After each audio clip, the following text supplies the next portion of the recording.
everyone, Richard Watto here on an uncharacteristically gloomy and rainy Nashville day, but I have the keys to this 2016 Tesla Model S P100D. My name is Richard Watto, and today we're going to take a look at this car and see what it's like.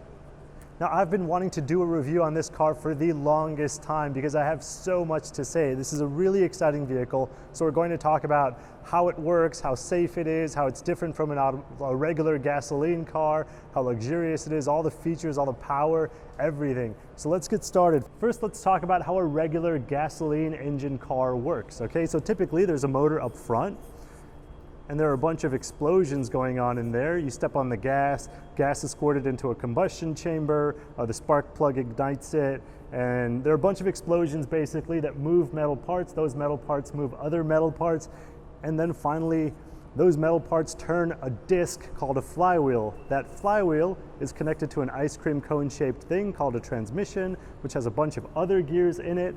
Those gears turn a big long metal pole called a drive shaft. The drive shaft turns the gears inside of this pumpkin-shaped thing called a differential. Differential is connected to some CV axles. CV axles are connected to the wheels. So, bunch of explosions here, okay? Those explosions turn metal parts.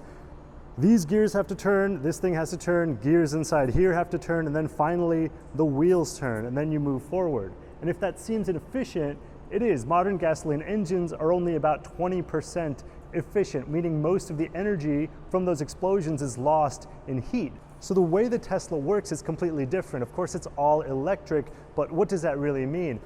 In a Tesla, there isn't all of this stuff. There's no gasoline engine connected to a transmission and drive shaft and all of that. So there's no motor in here. There's just a little bit of storage space. And there's no motor back here either. There's just more storage space. So the motor of the Tesla is actually kind of here, behind the wheels. And because this is a P100D, there's also a motor here right next to the front wheels. So in a Tesla, okay, there's kind of this watermelon-sized electric motor, okay, right up next to the wheels. So the motor spins, and then the wheels spin. And that has a lot of implications. It's much more efficient than a regular gasoline motor in terms of power delivery, in terms of just fuel efficiency. The best way to describe a Tesla motor is it's like an electric fan motor. So just imagine you have an electric fan, okay, with the fan blades here, but take the fan blades off, replace it with a tire, and that's what's going on here. It's super simple and it's very efficient. And that does have some interesting implications, and the first one being reliability. There's no gasoline motor in this car, so there's no oil, so there are no oil changes you have to do. There are no exhaust gases, so there's no exhaust pipe to rust out. There's no traditional transmission, so you don't have to flush the transmission. So in a normal car, if anything here breaks, transmission breaks, you're out of commission. Drive shaft breaks, you're out of commission. But in a Tesla, there isn't any of that stuff. There's just motor and wheel. I mean, think of an electric blender or something, or think of an electric fan. When was the last time you had to change the oil on one of those? You just push a button and it goes. And that's exactly the case in this car. Another implication is safety. So in a normal vehicle, you can get anywhere from 1 to 5 stars in a typical crash test. The Tesla scored 5.4 stars. It's blown every crash test out of the water because of its incredibly rigid frame and design. In fact, when the National Highway Traffic Safety Administration tested the Tesla broke the machine that the Highway Traffic Safety Administration used to try to crush the roof. How insane is that? And then there's the important stuff, the speed. This thing is fast. Because it's an electric motor, it just goes right away. So think of like a blender. You don't turn a blender on and then have it slowly accelerate to go faster and faster. It just goes right away. Same thing in here. You step on the pedal and it just accelerates, okay? The 0 to 60 time of this thing in normal driving mode is 2.7 seconds, which is faster than most Ferraris and Porsches out there. But if you put this thing into insane mode, which is Tesla's launch control, it will go from 0 to 60 in 2.28 seconds, which means it's faster than a Bugatti Veyron, faster than a Bugatti Chiron, faster than any Ferrari, any Lamborghini out there. And that's crazy considering this is a 5-seater sedan.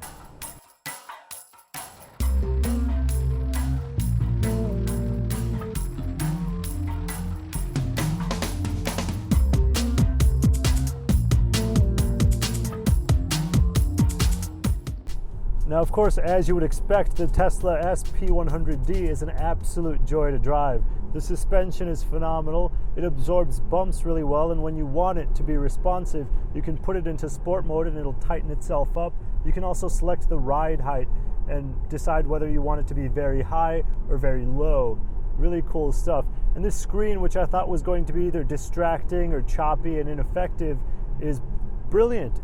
Everything is where you would expect it to be, and it feels like it's been designed by Apple or something.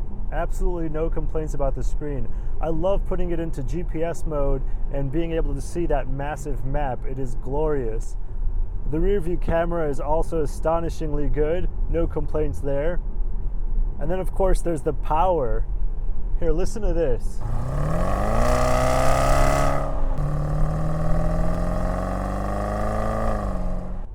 Actually, I must confess, what you just heard was a lie. Here's what the Tesla S actually sounds like. So because there's no gas motor up front, there are no explosions up front, so there is no vibration. And so it's completely different from a normal car. You just kind of hear this faint whir as you accelerate, and that's it. Now, some automotive enthusiasts and purists complain about the lack of vibration, the lack of that exhaust noise, saying that it doesn't feel like a real car. Well, I bet in the early 1900s, when people first saw automobiles, people complained that an automobile didn't feel like a horse or sound like a horse. It's a completely different type of vehicle, but that doesn't necessarily mean that this is a bad thing. An unexpected treat is the way the Tesla handles. Although it weighs almost 5,000 pounds due to its heavy batteries, Tesla ingeniously lined the floor of the Model S with those batteries. And by doing so, Tesla effectively lowered the vehicle's center of gravity. By not having a big, heavy gasoline motor affecting the weight and handling, the weight distribution of the Tesla makes for a vehicle that has handling characteristics that are different from any other car on the road. It feels planted and secure, even in poor driving conditions. So is this the future of automobiles? Well, that all depends on consumers. Will people buy this thing? Will people be okay with having a range of 315 miles? You can have a 240-volt charger installed in your garage, and that will allow you to charge the Tesla from empty to full in about 6 hours. Being able to charge the Tesla at home means you won't ever have to go to a gas station again, so you end up saving time and money you'd otherwise be spending on refueling. On the other hand, taking a long road trip may cause range anxiety. Now, Tesla does have what they call supercharger stations along popular routes and in towns that can charge a Model S from empty to full in about 75 minutes. And Tesla does place their superchargers at locations near malls and restaurants, places you can spend time and hang out while you wait for your Model S to fully recharge. Still, the range is sufficient for most driving and most drivers. And of course, the car is a high-performance engineering marvel that's very fun to drive.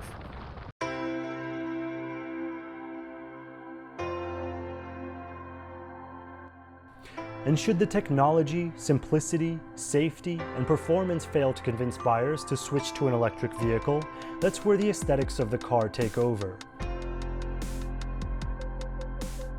Some say it looks like a Jaguar, others say it looks like a Maserati. One thing is certain, it does not look like a novelty item or an appliance, which is what you might expect an electric car to look like. Tesla didn't have to design its flagship sedan to look this way. After all, an electric vehicle isn't bound by the same design constraints that a gasoline engine vehicle is. The Tesla Model S didn't need to have a long hood or a short back end like sports cars of old, but its looks and its overall presence all add to its appeal. The minimalist modern design continues in the cabin. Much like the simplicity of an electric motor, what's striking about the Tesla's interior is not abundance, but rather absence. Almost everything is controlled by the massive touchscreen in the center of the dashboard. The interior of the car is uncluttered by knobs and switches, which are found only where needed. There are no analog gauges in the dashboard either, just an electronic screen that displays relevant information and vehicle statistics. It's customizable and very easy to read. The Tesla Model S is not just a car for environmentalists and technophiles. This is a car that excites normal people and automotive enthusiasts alike. And it may very well be the bridge from the gasoline vehicle to a new era of electric cars. Thank you so much for joining me today. I hope you enjoyed watching this video as much as I enjoyed making it. Please like and subscribe. And as always, if you have an interesting or exotic automobile that you'd like me to test drive, please reach out to me at wattleauto@gmail.com.